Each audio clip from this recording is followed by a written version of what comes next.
नमस्ते दोस्तों, मैं हूं आपकी होस्ट, आपकी योगा पार्टनर पूजा और आपका मेरे चैनल योगा फिटनेस में बिल्कुल स्वागत है। लो ब्लड प्रेशर को हाइपोटेंशन भी कहते हैं। लो ब्लड प्रेशर में हमारे रक्तचाप का स्तर नीचे गिर जाता है। लो बीपी की वजह से चक्कर आना, बेहोशी या फिर सदमे जैसे प्रभाव होने लगते हैं। इसके अन्य लक्षणों में सिर दर्द, सीने में दर्द, दौरे पड़ना और वमन यानी कि उल्टी भी शामिल है। रक्त की मात्रा में कमी, हृदय की समस्या या फिर हार्मोनल चेंजेस, पोषक तत्वों की कमी, इन सब की वजह से हाइपोटेंशन हो सकता है। नियमित शारीरिक व्यायाम और योग, इनकी वजह से हमारे रक्त के प्रवाह में सुधार आता है और रक्त का परिसंचरण हमारे शरीर में अच्छा रहता है। तो आज के वीडियो में हम देखने वाले हैं कुछ प्राणायाम और योगासन जो लो ब्लड प्रेशर के पेशेंट्स के लिए है। तो चलिए आगे बढ़ते हैं, पर उसके पहले अगर आपने अभी तक मेरे चैनल को सब्सक्राइब नहीं किया है तो जल्दी से सब्सक्राइब कर दीजिए। तो चलिए दोस्तों, देखते हैं हमारा आज का पहला आसन लो ब्लड प्रेशर के लिए। हम करने जा रहे हैं शिशु आसन, और शिशु आसन के लिए मैं सबसे पहले दंडासन में बैठी हूँ। दंडासन का मतलब हमारे पैरों को स्ट्रेट और सीधा रखते हुए पीठ को सीधा रखना है और फिर धीरे धीरे वज्रासन की पोजीशन ले लेनी है। इस तरह से वज्रासन में आने के बाद हमें शिशु आसन के लिए अपने पेल्विक एरिया से धीरे धीरे नीचे झुकना है। हम हाथ को ऐसे एडियो के यहाँ पे रखेंगे, एडियो को पकड़ के रखेंगे। Inhale, exhale and slowly go down। हमें पीठ को सीधा रखते हुए धीरे धीरे नीचे झुक जाना है इस तरह से। यहाँ पे 1 मिनट तक होल्ड करना है और फिर इनहेल करते हुए हम ऊपर आ जाएंगे। इसमें मैं हाथ का सेकंड वेरिएशन भी आपको दिखाऊंगी कि हम इस तरह से नीचे जाते हुए हाथ को ऐसे ऊपर की तरफ रखेंगे, पूरा स्ट्रेच करते हुए। ये भी हमारी पोजीशन है शिशु आसन के लिए। हमारे दूसरे आसन का नाम है अधोमुख श्वानासन। अधोमुख श्वानासन के लिए मैं पहले जो वज्रासन की पोजीशन है वही रखी है मैंने, और अभी हम अपने हाथ को अपने घुटनों से थोड़ी दूरी पे इस तरह से रखेंगे और फिर अपने उंगलियों को, पैरों की उंगलियों को अंदर की तरफ टक करते हुए हमें अपने हिप को ऊपर उठाना है हवा में इस तरह से। घुटनों को स्ट्रेट रखना है, बिल्कुल सीधा रखना है, हाथों को सीधा रखेंगे और हमारे पूरे शरीर का वजन हमारे पैरों पर और हमारे हाथों पर आएगा। यहाँ पे हमें होल्ड करना है कम से कम 30 सेकेंड्स के लिए। और इस पोजीशन को ड्रॉप करने के लिए हम सबसे पहले घुटनों को नीचे जमीन पर टिकाएंगे और फिर वज्रासन की पोजीशन में वापस आ जाएंगे। हमारा तीसरा आसन है विपरीत करणी आसन। तो विपरीत करणी आसन करने के लिए और उसके बाद हम पवन मुक्तासन भी देखेंगे। तो दोनों की पोजीशन के लिए हमें अपने मैट के ऊपर पीठ के बल लेट जाना है। तो पहले देखते हैं विपरीत करणी आसन। इस तरह से हम पीठ को सीधा रखते हुए अपने मैट के ऊपर लेट जाएंगे।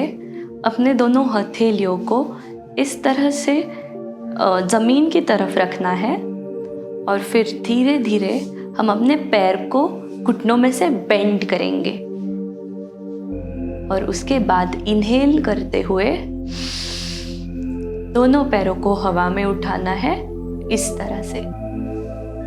हम टोज को इस तरह पॉइंट आउट ना करके हमें फ्लेक्स पोजीशन में रखना है। अपने घुटने को स्ट्रेट रखेंगे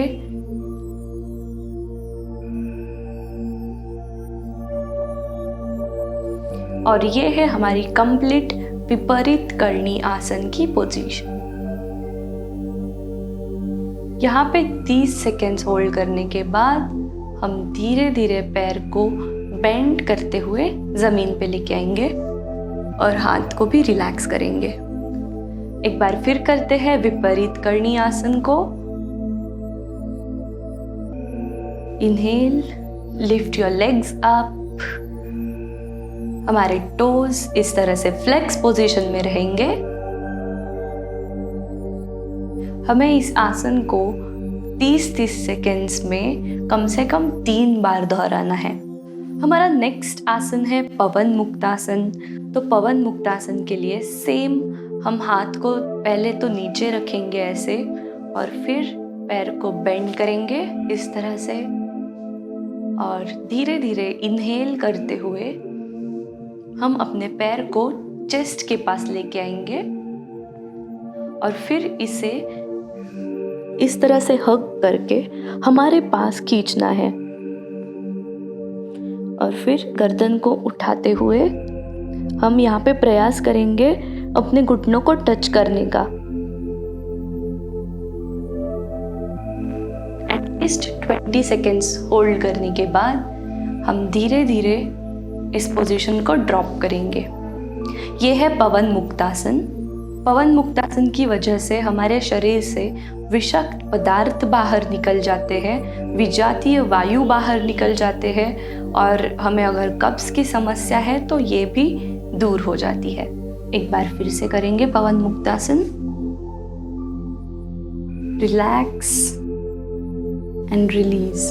दोस्तों, अभी हम देखने जा रहे हैं कपालभाति प्राणायाम, जो इस वीडियो का, इस योगाभ्यास का लास्ट पार्ट है। और इस प्राणायाम को करने के लिए हम किसी भी सिटिंग पोजीशन में बैठ सकते हैं, सिद्धासन में बैठ के कर सकते हैं, या फिर सुखासन में बैठ सकते हैं, अर्ध पद्मासन में भी बैठ सकते हैं। पर अभी आज मैं बैठी हूँ वज्रासन में। वज्रासन में बैठ के भी आप कर सकते हैं। तो वज्रासन में बैठ के हम करेंगे आज कपालभाति, जो हमें निम्न रक्तचाप जो है, हाइपोटेंशन जिसे कहते हैं, तो इसके लिए कपालभाति एक ऐसा प्राणायाम है जो हमें अच्छा साबित होता है, हमारे रेस्पिरेटरी सिस्टम के लिए अच्छा साबित होता है। कपालभाति को कैसे करें? कपालभाति को करने के लिए हमें इन्हेलेशन पे बिल्कुल थोड़ा सा ध्यान देना है, या फिर ध्यान ही नहीं देना है, और फोर्सफुल एक्सहेलेशन करनी है। Kapalbhati is all about exhalation, forceful exhalation. हमें इस प्राणायाम में सिर्फ हमारे एक्सहेलेशन पे, सांस को जिस तरह से हम बाहर छोड़ते हैं उस पे ध्यान केंद्रित करना है। तो एक बार देखते हैं कि इसे कैसे किया जाता है। रोल बैक शोल्डर्स, रिलैक्स करना है अपने बॉडी को पहले। आप चाहे तो अपनी आंखें बंद रख सकते हैं या फिर खुली रख के भी कर सकते हैं। शुरू करते हैं कपालभाति।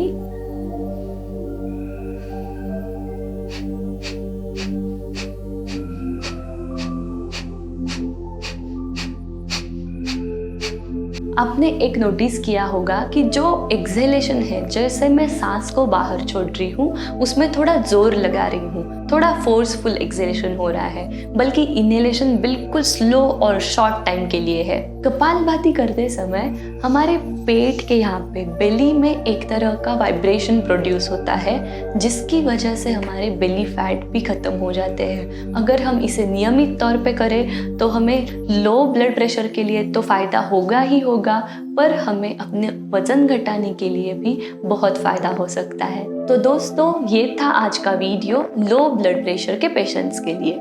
आपको ये वीडियो कैसा लगा है मुझे बताना बिल्कुल मत भूलिएगा। मुझे कमेंट सेक्शन में बता देना कि आपको वीडियो कैसा लगा है और कैसे कैसे आपको वीडियोस चाहिए। मुझे टॉपिक भी आप सजेस्ट कर सकते हैं। अभी तक आपने मेरे चैनल को सब्सक्राइब नहीं किया है तो जल्दी से सब्सक्राइब कर दीजिए, और ऐसे ही लाभ उठाने के लिए आप इस वीडियो को अपने फ्रेंड्स के साथ, फैमिली के साथ भी शेयर कर सकते हैं। आप जब वीडियो को शेयर करते हैं, लाइक करते हैं और चैनल को सब्सक्राइब करते हैं तो मुझे बहुत ज़्यादा मोटिवेटेड फील होता है, मुझे एक इंस्पिरेशन मिलता है, और ऐसे ही मैं आपके लिए अच्छे और इन्फॉर्मेटिव वीडियो लेके आने वाली हूँ। So stay tuned and subscribe to my channel. मैं मिलूंगी आपको बहुत ही जल्द एक अगले वीडियो में न्यू टॉपिक के साथ। तब तक के लिए खुश रहें एंड नमस्ते।